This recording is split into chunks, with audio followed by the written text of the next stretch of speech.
ተፈናቃዮች ትናንትና የሚያወራ ነው። 4 ወር አልፏቸዋል።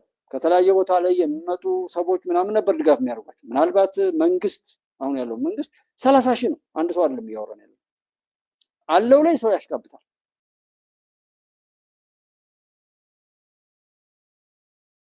ነው መናገር የፈለኩት።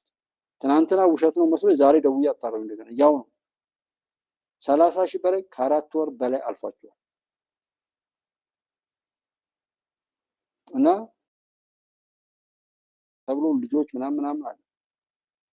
እዛ ቦታው ላይ ሄዶ ደግሞ ማየት ሌላ ጉዳይ ነው። በጣም ያዝን ነበር ሰው እዛ እየሄደ ስለነሱ ምንም አያወራም። 4 ወር አልፏቸዋል። ያችን የሚሰጧቸውን ነገር እንኳን ከተዋረጥ ማለት ስለዛ ሰው አያወራም። እነሱ እዛ እያለቀሱ ሀገር ያልፍላታሉ አያልፍም። 30 ሺህ ሰው እያለቀሰ እስከ ልጆቹ ምናምን ደግሞ 90 ሺህ 100 ሺህ ምናምን ይሻገራል።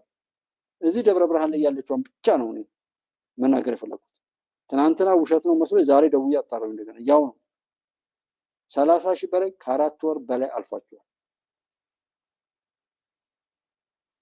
እና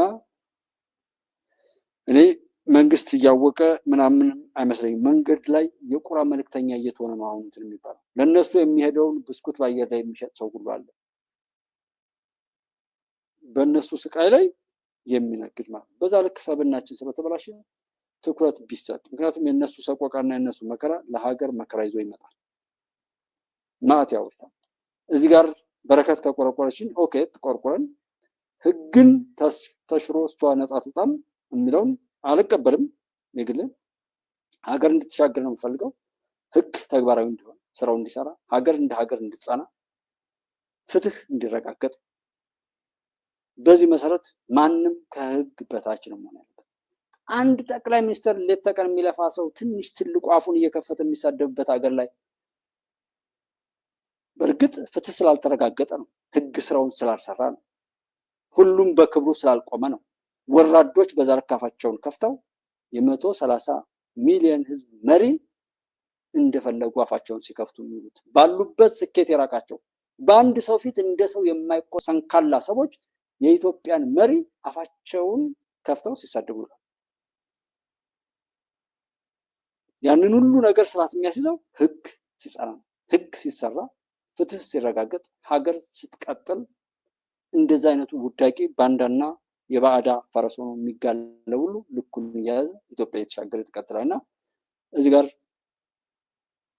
አብይን እየተሳደብኩ ለበረከት ጠበቃውን የምትጮህ ሰው ካለህ እዛው በጮትህ መከራን ትቀበለታለህ እንጂ ሰዎች ጭቆናም እንዲደርስባቸው አንፈልግም። ባጠፉት እንዲጠየቁ ደግሞ እንፈልጋለን። ያጠፋን ሰው ጠበቃ ሆኖ የሚቆም ሰው ካለ ደግሞ በቁሙ መድኃኒዓለም በእሳት እንዲያቃጥለው ነው የሚመኘው። ፍትህን ለማጥፋት በጭፍራ የሚጨፍር ካለ ሰው